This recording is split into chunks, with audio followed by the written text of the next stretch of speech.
Hello friends, myself Anirudh Singh. I am here to make you aware of the Commission of Sati Prevention Act, which was enacted in the year 1987. We all know what is Sati. Sati is a practice among Hindu communities where a recently widowed woman, either voluntary or by force, immolates herself on her deceased husband's pyre. The woman who immolates herself is hence called a sati, which is also interpreted as a holy woman or a good and devoted wife. If we see the historical background of a sati, we all know that sati is derived from the name of a goddess Sati. She was the wife of Shiva, god Shiva. Sati immolated herself because her father insulted her husband. In some castes, Sati used to be buried alive with her deceased husband, especially in Naths and Weaver community. According to the Greeks, accorded the earliest incident of Sati, and in the 4th century BC, Alexander's soldiers found it in northwest India. Great example of it, we can take Rani Padmani. She followed the Johar.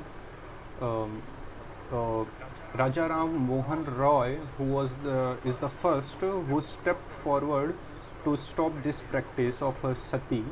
He supported women's rights. He was known for his efforts to abolish sati pratha, and also he stepped forward for the child marriage.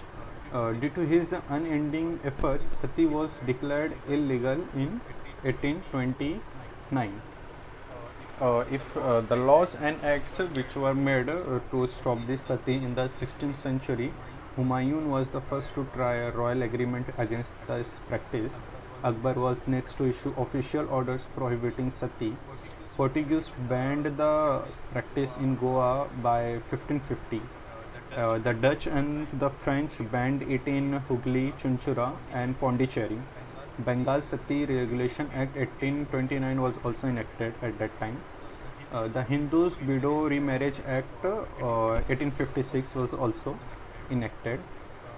The Commission of Sati Act came into an existence by the long story of the Roop Kanwar. The legendary but forgotten story of Roop Kanwar. It was in September of 1987 when Roop Kanwar, an 18-year-old widow, was burnt alive on her husband's pyre as the crowd applauded. This came to an light from Chunari festival, which was celebrated to mark the 13th day of her death, due to which the Sati Prevention Act came to an existence. What happened is this: on September 4 of 1987, in the village of Devrala of Sikar district in Rajasthan, the 18-year-old Roop Kanwar mounted her husband Mal Singh Shekhawat funeral pyre and burned to death in its flames. 13 days later, at the traditional Chunari ceremony, a crowd of at least 250,000 gathered at the site of her death to worship her as a goddess. At the time of the incidents, the Sati Prevention Act was not in existence. Hence, the accused were tried under the IPC for glorifying the incidents of Sati. The special court acquitted all the accused for the lack of evidence. Actually, the crime was seen by thousands of people, but the law, its procedures, and legal machinery were totally inadequate to punish the guilty. This case is popularly known as Sati case. Her death took place without the knowledge of her parents, who learned of it from newspaper reports. Her in-laws were found to be earning enormous sums from the worshippers at shrine erected to Roop on their private property, where they had held the funeral instead of at the public cremation site. Anti-Sati group have focused not merely on the cruelty of Sati as a physical act, but even more on the institutionalized subjugation of a woman implicated in it.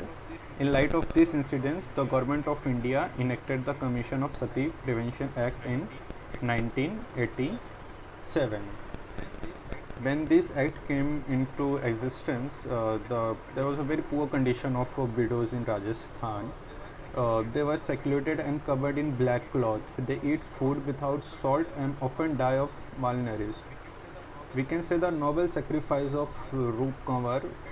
She paid the price of being a widow, but many women were saved post after her death. 45 people were charged with Kanwar's murder to be acquitted afterwards. Later, 11 politicians were arrested. They too were freed on 31st January of 2004. Thus later, Sati Prevention Act 1987 enacted. This act prevents Sati practice, forced burning, burying alive of widows. Also, the people glorifying this practice or building temples and trust in the name of sacrificed widow will also be culpable.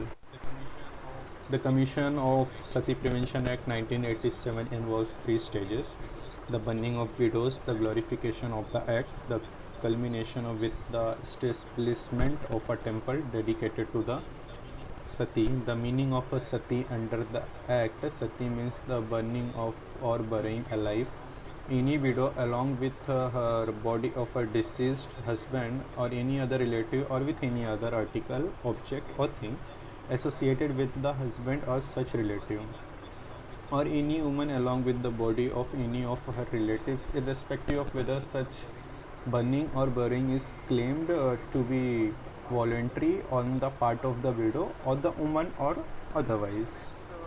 Punishments were made for if anyone tried to attempt for an sati according to section 3 of the Act of IPC. Punishment for the attempt to commit sati is imprisonment up to 1 year or with fine or both. Before convicting any person, the special court must take into consideration the circumstances leading to the commission of offences, the act which was actually committed, the state of mind of the person charged with the offences, all over the relevant factors. Abatement of sati is actually committed, then all those who took part in burning or burying the woman, whether as sightseers or as organizers, are punishable with the life imprisonment and fine. And glorification, punishable with the imprisonment for a term which shall not be less than 1 year, but which may extend 7 years, with a fine of 5,000 or may extend to 30,000 rupees. Rup Kanwar Sati was not the last case. After that, many cases happened.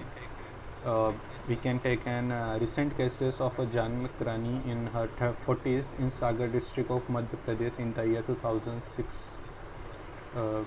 Sati was practiced there. Vidyavati of aged 35 in Fatehpur district of Uttar Pradesh in the year 2006. Kutubai of aged 65 in Madhya Pradesh of Panna district 2002. Tika Devi of aged 65 in Bastipur, Bihar. Sita Devi of aged 77 in Gaya district of Bihar.